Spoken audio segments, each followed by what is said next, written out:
Assalamualaikum warahmatullahi wabarakatuh.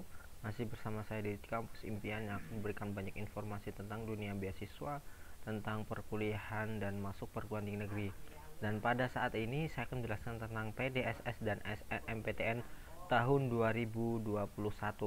Sebelum melanjutkan video kali ini, silahkan klik tombol subscribe dan share ke teman-teman agar lebih bermanfaat dan tidak kalian ketahui sendiri, akan tetapi diketahui juga oleh teman-teman. Next, pangkalan data sekolah dan siswa atau yang biasa disebut itu PDSS.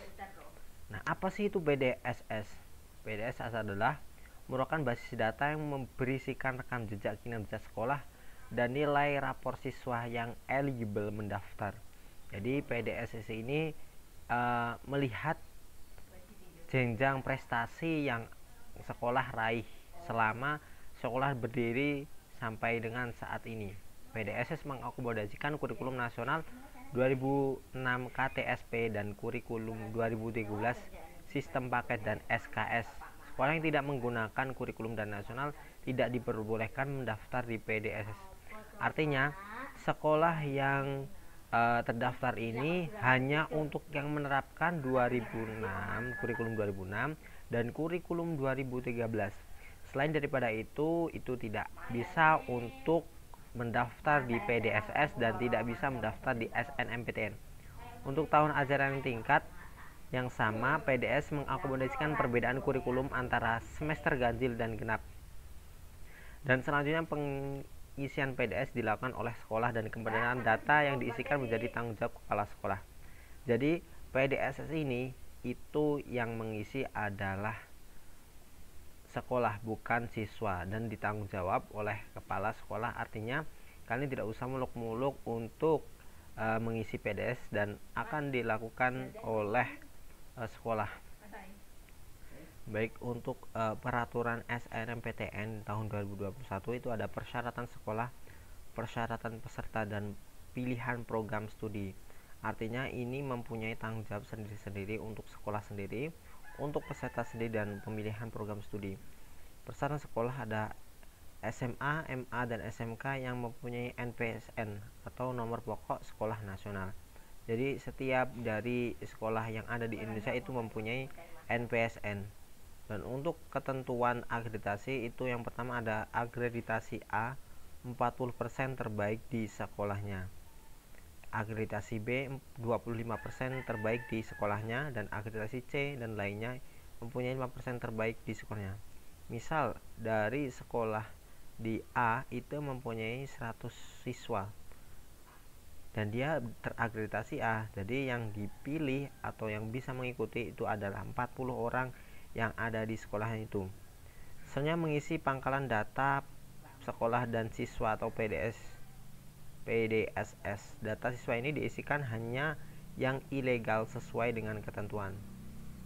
Selanjutnya persyaratan peserta SNMPTN yaitu siswa SMA, MA, SMK dan kelas terakhir atau kelas 12 pada tahun 2021 yang memiliki prestasi unggul. Untuk prestasi ini bisa yang pertama itu memiliki prestasi akademik dan memenuhi persyaratan yang ditentukan oleh masing-masing PT. Jadi setiap PTN perguruan tinggi negeri itu mempunyai peraturan tersendiri untuk kriteria apakah kalian dapat diterima di perguruan tinggi tersebut. Selanjutnya memiliki nisan dan terdaftar di PDSS. Ketiga, memiliki nilai raport semester 1 sampai dengan 5 yang telah diisikan PDSS. Yang selanjutnya ada peserta yang memilih program studi bidang seni dan olahraga wajib mengunggah portofolio. Nah, ada yang bilang, "Kak, apa sih itu portofolio?" Mungkin next videonya kakak akan menjelaskan tentang portofolio, cara membuat portofolio, dan kriteria apa yang akan ditentukan untuk portofolio. Selanjutnya ada pilihan program studi. Untuk pilihan program studi, jika kalian ingin masuk di perguruan tinggi negeri, itu mempunyai kriteria masing-masing. Di antara yang pertama adalah setiap siswa dapat memilih 2 program studi dari 1 PTN atau 2 PTN. Misalnya nih, Rozak ingin masuk di perguruan tinggi negeri yaitu Universitas Gadjah Mada. Jadi saya bisa memilih 2 program studi langsung dari UGM, dan saya juga bisa, Abdul Razak juga bisa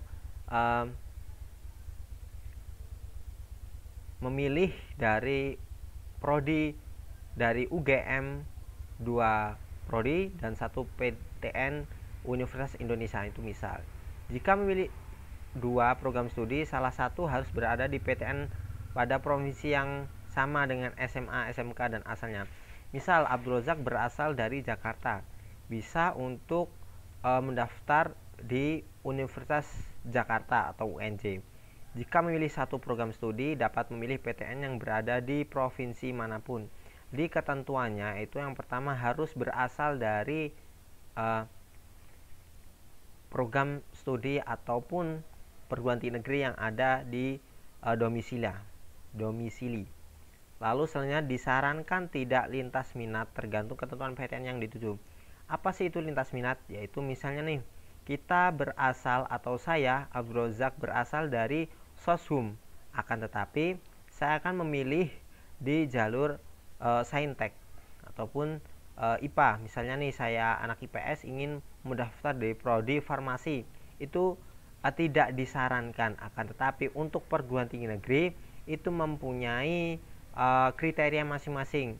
So apabila itu disetujui oleh perguruan tinggi negeri ataupun tidak ada peraturan tidak boleh lintas jurusan, itu bisa diajukan dan bisa diterima di perguruan tinggi negeri. Nah, untuk tahapan-tahapan mungkin kakak akan menjelaskan untuk next videonya.